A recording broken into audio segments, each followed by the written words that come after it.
Hey everyone, and thank you for joining us on Cooking with Family. We're back again, and seeing that the holidays are coming up, we've had a lot of requests for a lot of the favorite things that we make during our holiday season. And so we wanted to share some of those recipes with you.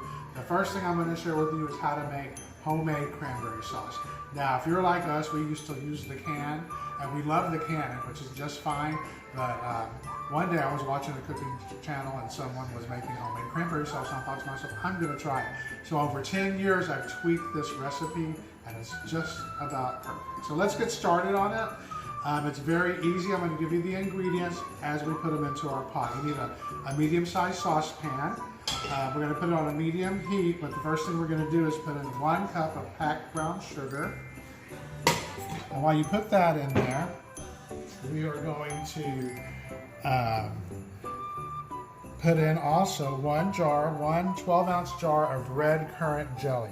This is really hard to find at some places. You can find it I have found this at Walmart, Albertsons, Kroger's, and they bring this out generally during the holidays. So I always tend to buy 2 or 3 jars of it because I make a lot of it. So we're going to open that up, put that on top of the brown sugar as well.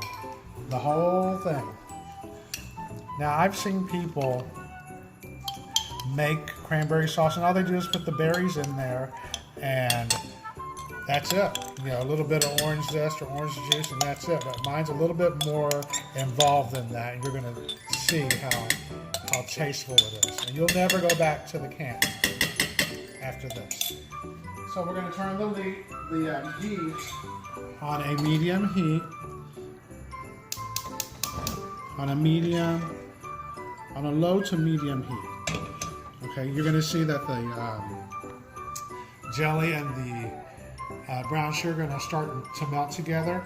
You're also going to need 1 bag of the fresh cranberries. I already opened these up and I've already washed these. You need to rinse these 2 or 3 times. Pick out the bad ones and pick out the berries that have stems. All these have already been cleaned out and drained and dried. What are the bad ones? How do they look like? They're real soft and they're mushy, so you want to pull those out. So all these are fresh looking. So this is one, I believe it's 12 ounces. Yeah, 12 ounces. That's 1 bag for 1 batch of cranberry sauce. And 1 batch of cranberry sauce is going to last you for your whole dinner. This is for about 20 to 25 people. So you can hear the jelly is already starting to melt in the brown sugar. So keep that stirring. I'm going to turn it down to a little bit of a lower heat as I put in my berries. So you're going to put your berries in. Okay. After you put the berries in, you're going to put in 1/4 of a teaspoon of orange zest and 1 tablespoon of orange juice. Okay, I've already zested, and this is what a zester looks like. For the longest, I didn't know what a zester was. It looks like this, and you zest the body of the orange, like I already have in this particular case, as we see here. And the way you would zest it like this instead of down. You can do it down, but then you can't really measure. So if you do it like this, you see how much zest you're getting, and then you put it into your container. So I squeezed a little bit of the orange juice from the orange. That's going to go in here. Now when I was making this before, my family did not, hence this is why we call it Cooking with Family, did not like the orange taste. So sometimes it calls for juice of half an orange.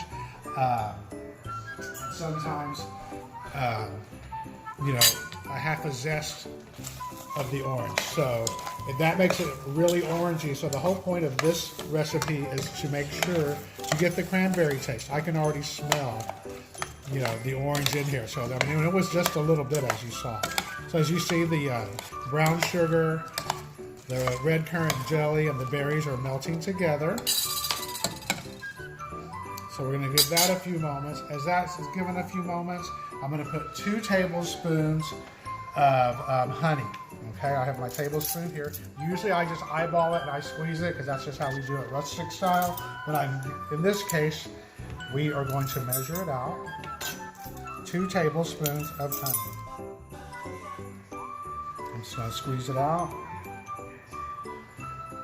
There's 1. And you know, as you put in all these ingredients, the consistency of the cranberry sauce is going to be very thick. You don't want it runny. You want it kind of thick so you can spread it on a sandwich as a relish. So the purpose of putting the red currant jelly is, of course, for flavor. And then secondly, it gives it a kind of a gelled consistency so it's spreadable. So once the cranberry sauce is done, has been set up, you're going to have to stir up the cranberry, the whole cranberry relish, so that it's not gelled up like a big jar of jelly. Okay, because the jelly has pectin in it, and it'll make it kind of hard. So you want to mix it up. The point is of boiling these cranberries is you want them all to start popping until they've all popped. Okay, and as we get towards the end, you know, as they start popping, be careful because they'll pop and juice will go a little everywhere. That's why you need a good saucepan. We're going to add in 1/8 to 1/4 of a teaspoon of ground cinnamon, depending on how much you like cinnamon. I like it a lot, but you know, my family doesn't like too much, so I cut it down to about 1/8.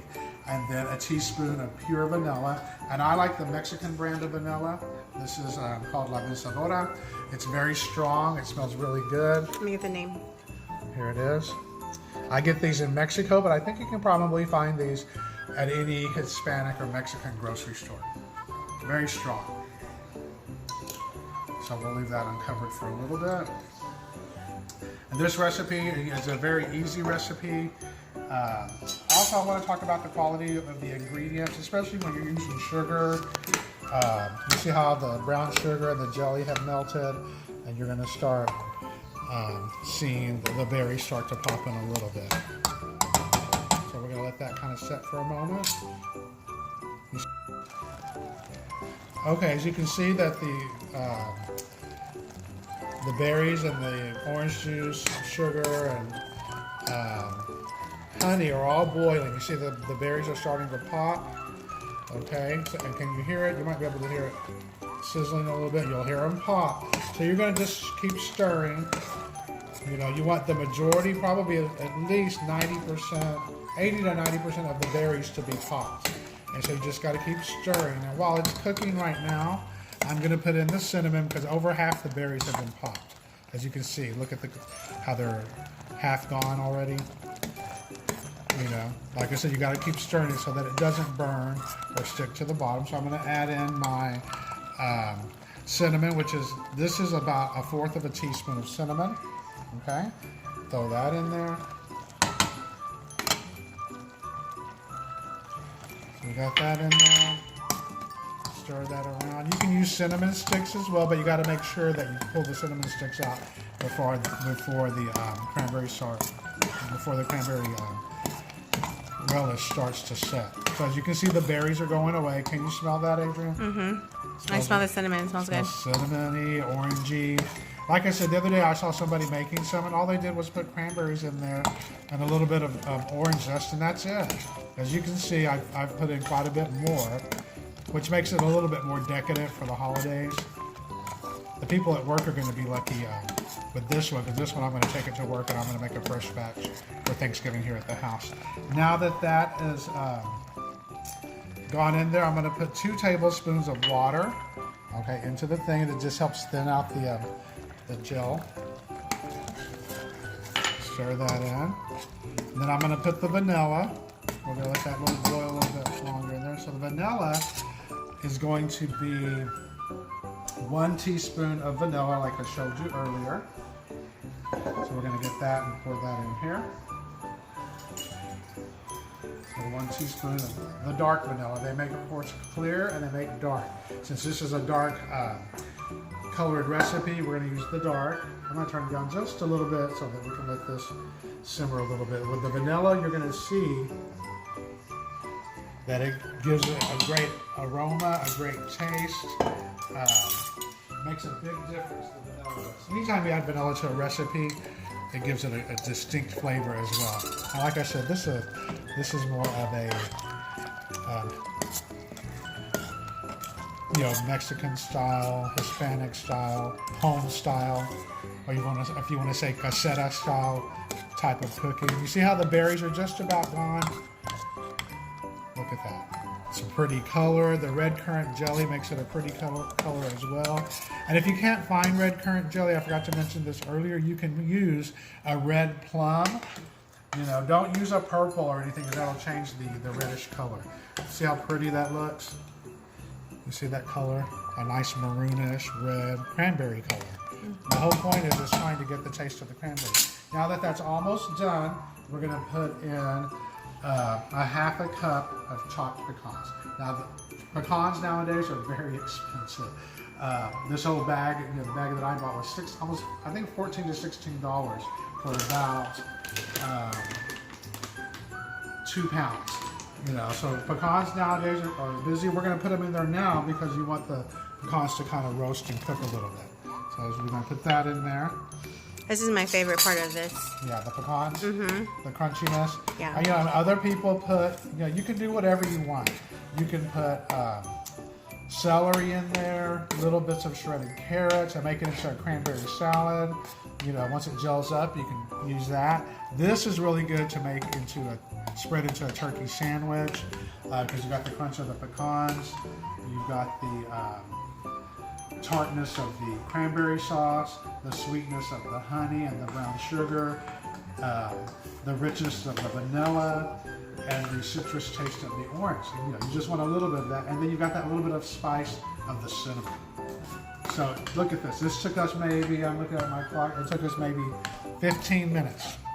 You know, of course I did a little bit of prep with washing the cranberries and all that. So altogether this probably takes you about 20 minutes.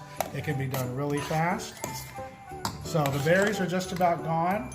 You want it to have a little bit of berries in there so it has a little bit of a thick consistency. I'm going to turn the heat off. And then get a nice pretty dish or a nice pretty bowl. I have a nice glass bowl here because if you happen to drop it and break it, it's no big deal. I got this at the dollar store for $1.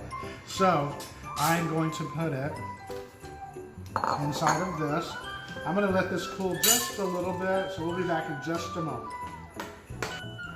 Okay guys, we're back. This has cooled down a little bit. The reason I wanted it to cool down was because it's really hot and you don't want it to break your serving dish. So it's cooled down quite a bit. Look how pretty and rich this looks.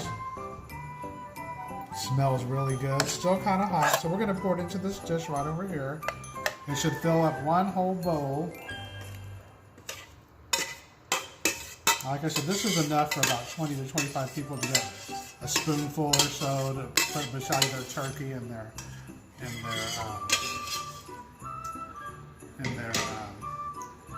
plate for Thanksgiving. So I like to kind of move the pecans around so that they're spread out. Like I said, it'll turn into like a little gel, like the jelly that we put in there. You know how that's kind of stiff, you got to move it around with your spoon. So once it's cooled off, we're going to let it sit here and let it cool. We're going to have our taste test once it's ready to be served. We'll see you in a bit.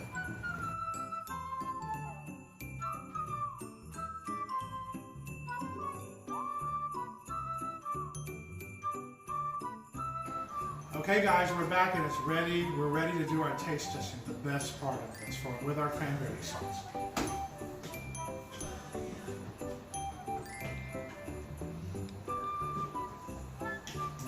This has already been settled. All right, now as you can see, first of all, welcome back. As you can see, it's gelled up. Still a little bit soft, but like I said earlier, let's take it like this. You'll need to mix it up a little bit. With a spoon. You see how it's kind of gotten thick? Yeah, so you want to make sure everybody gets a little bit. Nice and pretty. Pecans everywhere. So now, we are going to do the taste test. So I'm going to go first. I'm going to do it since we don't have turkey right now. We're going to do a little bit of cream of cheese.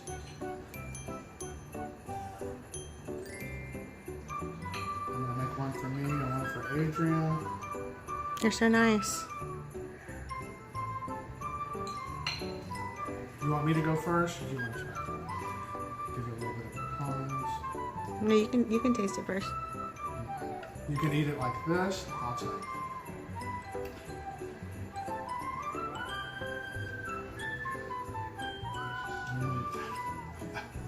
to be said. Is it perfect? Perfect. Let me give it a- Oh my taste the, goodness.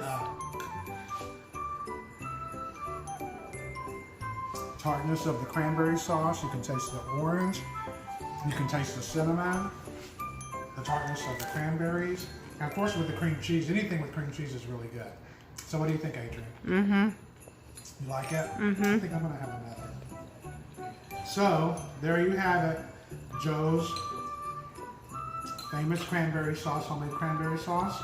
It's over 10 years in the making to perfection. And like I said, has to be said, it's perfect.